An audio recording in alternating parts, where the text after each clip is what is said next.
Alright, YouTube, it's time to talk about WikiLeaks and Julian Assange. Quick aside, the 113th occult video that I took down was for two reasons. Number one, I went back and realized I'd covered a lot of that material already, like more than I thought that I had on the pineal gland, so I'm like, well, whatever, it doesn't even matter. Take it down, put something more interesting up in a day or two. And number two, there was actually a false music copyright claim of some sort by a company that apparently has an automated system and it does it all over the place. And I filed a dispute, but then I'm like, why am I even going to bother waiting the month? It's not an important video, it's not an important topic, and I was going to kind of take it down anyway, so I'm like, yeah, screw it. As far as Assange goes, Julian Assange is almost certainly not dead. I think we probably would have heard something about it by now.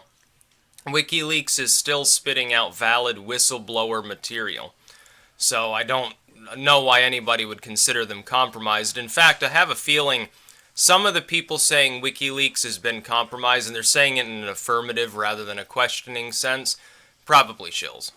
Probably paid to do what they're doing. Could be actually some sort of mop-up crew from the DNC. You gotta realize Clinton is out. She'll never be in politics again. The threat of Clinton is over.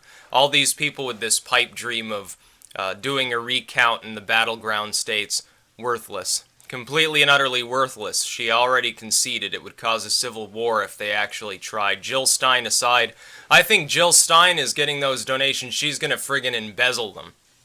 She's just trying to use that as a get-rich-quick scheme. You think she actually, during the election, appeared to like Trump more than Clinton. I think she realized that she could get some of her own supporters to vote for him in the battleground states. This is an attention-whoring scheme by hippie grandma Jill Stein. Now, more power to her if she's going to embezzle the money of Clinton fans that are too fucking retarded to realize what she's doing. Go ahead, take their millions of dollars. It's not like they didn't already throw it to the Clintons anyway. It's a drop in the bucket compared to what Clinton takes from the average 30-minute Goldman Sachs speech. So I don't have a problem with that, but it's still a pipe dream. At the same time, though, right now the Democratic Party is still struggling to restructure itself. It's still struggling to maintain credibility.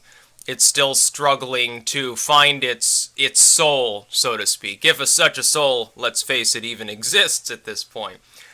They're being completely hounded from within. It's not even necessarily people from without the party are saying, well, look at how fucking stupid and ineffective you were during the election. Well, that's true.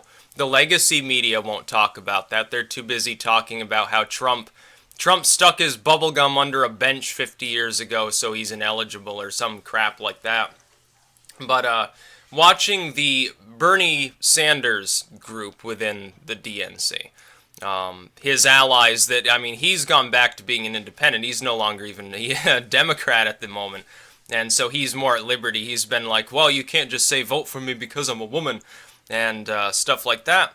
The further left, the Sandersites, the Warrenites, the Clintonian old guard, the newer age, maybe post-Obama neoliberals within the DNC that are a little bit more suave than the outdated Clintonian neoliberal machine, and various other groups, the Jim Webb sort of fringe of the party, maybe the Southern Democrat feel. These different groups are all blaming each other and trying to maintain credibility. What better way to try to detract from some of the groups most intrinsically responsible for you eating your own tail than to continue going after WikiLeaks? It's not like the DNC doesn't still have powerful friends and donors. They've got more than enough money to hire some shills to talk about how Assange is dead and WikiLeaks is just spewing out crap right now. But remember, before they were saying that it was all a Russian ploy. So how did we get here? During the election, it was a Russian ploy. That obviously didn't work. That's the line Clinton went with. Now that Clinton's been defeated, they can't use that anymore. They can't say, oh, the fucking Russians trying to destroy the DNC. Well, you made it sound like it was just specifically about Clinton. Therefore, that line no longer works. So what are they saying now? Oh, yeah, it's compromised. Yeah, Assange is dead, and WikiLeaks is now like some government entity is operating the Twitter or something. No. We would have heard by now somebody from within WikiLeaks or O'Keefe or somebody else associated with this particular whistleblowing firm would have blown the whistle on the fact that he had in fact been pigeonholed in the head at some point. Now, wasn't it Pamela Anderson or someone he was meeting with a week ago or something? Now, he was probably getting jiggy at the time. Admittedly, he probably was. I imagine he gets very lonely up there in the Ecuadorian embassy. What can he say? They should send Jane Fonda up there. Only she likes the Democrats too much. I don't think she'd give him that sort of treatment. But yeah, no, he's still alive. WikiLeaks is still operative. It would be rather difficult for any government entity to actually fuck with WikiLeaks, specifically because of their dead hand system. The one concern is that Assange Internet still apparently isn't back on. I think he should be pardoned. What the hell has he done wrong? You've got a years-old rape claim in Sweden that appears to be completely spurious, to the point at which people in Sweden are like, what the hell's up?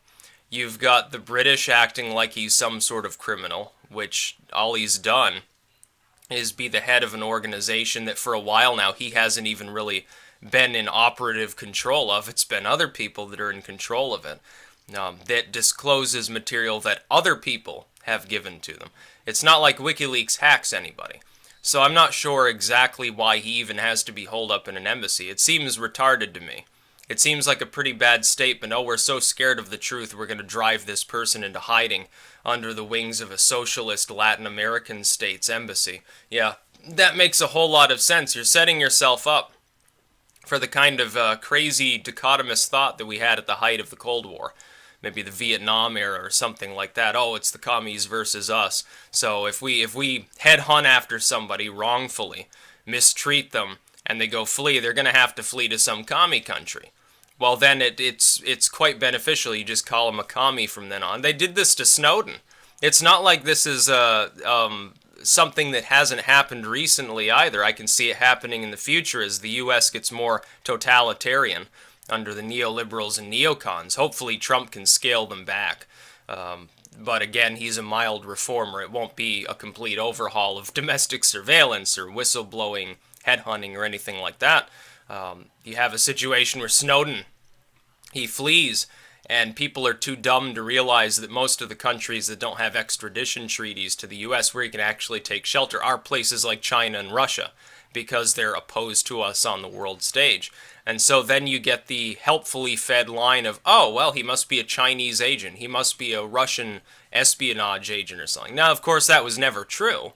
Snowden fled over there so that he wouldn't have to be brought back to the United States and thrown in Gitmo, because that wouldn't be a very fun thing to have do. I mean, he's still a young man. He'd have a long time to suffer.